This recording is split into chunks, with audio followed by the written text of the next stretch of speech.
Thank you, Mr. Chairman, and thank you all for being here today. You know, we all know that helping students should be a high priority, and I know that you all see this. I've read your testimony, and you've provided a lot of good information about programs that colleges can adopt to improve student outcomes. But only a few colleges are showing any real leadership in this area. So I want to focus on federal policies that can push schools harder in that direction.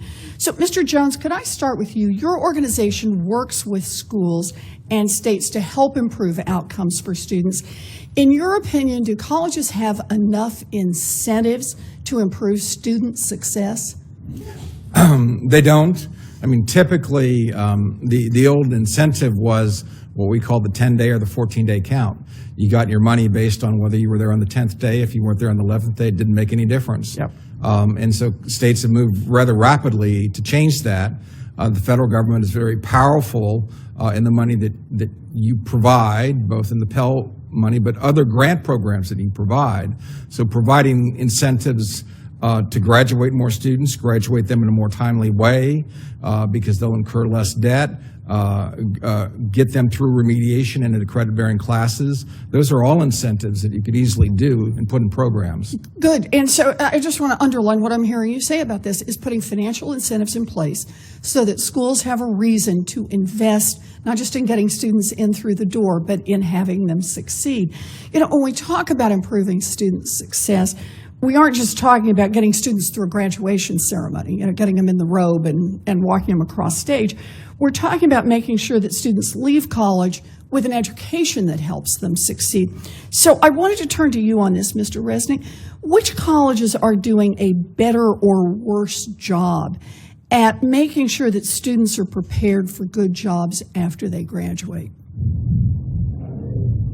That's an increasingly important topic in my world. Where I think the scalable growth is in, again, using data and analytics to help us advise and promote good career and post-graduation knowledge for our students. We now, as part of our platform, have an alliance with a vendor called Burning Glass that is tracking data for job listings across the country every day. And as students come in at Georgia State and pick majors, they actually can see for any major that we offer the 25 to 40 careers that are most likely to result from an empirical basis from majoring in that area. And then they can see live job data about what job demands are like, what its starting salaries like, what qualifications. Let me just stop you there, though, Mr. Renick, and I very much hear your point about helping students find out what career paths may be most informative for them, but I particularly want to focus on, I heard you say, I think earlier, or know that you referred to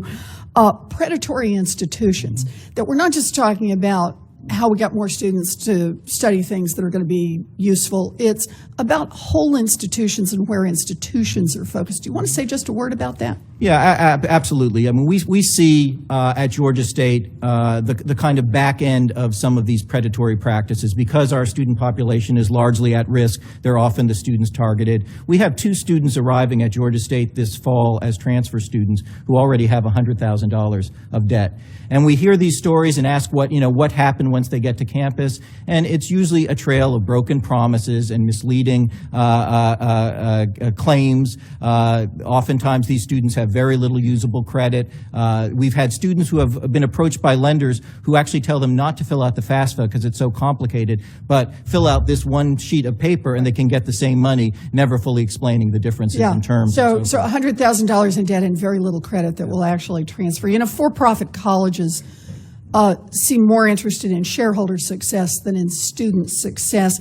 About 1 in 5 students who borrow to attend a for-profit college default on their loans within 3 years of leaving school.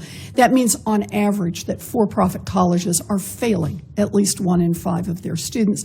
So let me just see if I can wrap this up really quickly with a note here. Mr. Jones, what kind of policies would give for-profit colleges an incentive to improve outcomes for their students?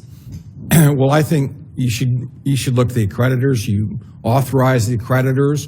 Right now, it's all about resources for colleges, but it ought to be about outcomes, both in terms of completion rates, on-time completion rates, Do they get jobs? What kind of debt ratios do they serve? And the accreditors, I think, have been very lax at looking at any of those factors in terms of reaccrediting schools. I can't imagine the ones they've reaccredited just haven't met those standards. So I'd look to the accreditors in how they do this and rewrite that. Good. And I'll just put this in. For both private and public. Thank you. Thank you. And I'll put this in as a question for the record for everyone here. We just have to go back to the fact that the federal government is shelling out $150 billion every year to help students attend college. And some schools are doing their part to make sure that those dollars are well spent, but some are not. As we work on the Higher Education Act, it is critical to focus on whether all colleges that dip into that $150 billion have the right incentives to invest in the success of their students. Thank you, Mr. Chairman.